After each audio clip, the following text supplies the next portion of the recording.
রাহুল গান্ধীর ভারত জড়ো ন্যায়যাত্রা সমাপ্তি সমাবেশে গড় হাজির বামেরা।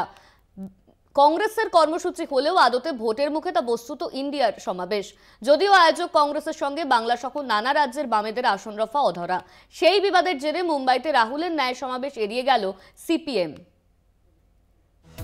একের বিরুদ্ধে এক প্রার্থী দিয়ে বিজেপি বিরোধী ভোটে বিভাজন রুখে দেওয়ায় ইন্ডিয়া গঠনের অন্যতম লক্ষ্য ছিল। রাজ্যে রাজ্যে কংগ্রেসের সঙ্গে আঞ্চলিক দল সহ বাম দলগুলির আসন রফার ক্ষেত্রে গুরুত্বপূর্ণ ভূমিকা রয়েছে। কিন্তু কংগ্রেসের আচরণ নিয়ে এর আগেই বাংলার মুখ্যমন্ত্রী তথা ইন্ডিয়ার শরিক তৃণমূল নেত্রী মমতা বন্দ্যোপাধ্যায় অসন্তোষ প্রকাশ করেছিলেন। এবার সরাসরি মন্তব্য না করলেও কংগ্রেসের কর্মসূচি থেকে নিজেদের সরিয়ে রাখলো বামেরা। সিপিএম এর সীতারাম ইয়েচুরি বা সিপিআই এর ডি রাজা অন্যত্র ব্যস্ত থাকার কারণ দেখিয়ে রবিবার মুম্বাইয়ের রাহুলের সভায় এড়িয়ে গিয়েছেন। ইন্ডিয়া গঠনের পর বস্তুত মুম্বাইয়ের প্রথম ইন্ডিয়ার সমাবেশ। সিপিএম এর সাধারণ সম্পাদক ত্রিপুরায় এবং সিপিআই এর সাধারণ সম্পাদক ডি রাজা দিল্লিতে সাংগঠনিক কাজে ব্যস্ত থাকার কারণে মুম্বাইয়ের রাহুলের সভায় যোগ দেননি বলে দলীয় সূত্রে জানা গিয়েছে।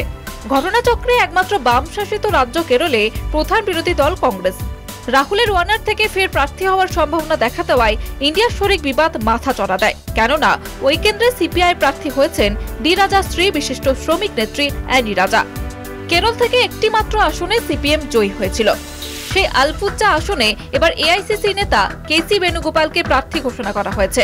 বাংলায় এখনো বামেদের সঙ্গে আসন রফা নিয়ে প্রদেশ নির্বাচন কমিটিকে আলোচনার সবুজ সংকেত দেননি দলের সভাপতি মল্লিকার্জুন খার্গে। ত্রিপুরায় সব আসনে একতরফা প্রার্থী ঘোষণা করেছে কংগ্রেস। অসম, অন্ধ্রপ্রদেশ, তেলেঙ্গানা, মহারাষ্ট্রে বামেদের একটি আসনও ছাড়তে রাজি হয়নি কংগ্রেস। বিহারেও কংগ্রেস কি করবে তা আজও স্পষ্ট নয়। একই সঙ্গে তৃণমূলের সঙ্গেও বাংলা ছাড়াও অসম এবং মেঘালয়ে রফা করতে ব্যর্থ হয়েছে তারা।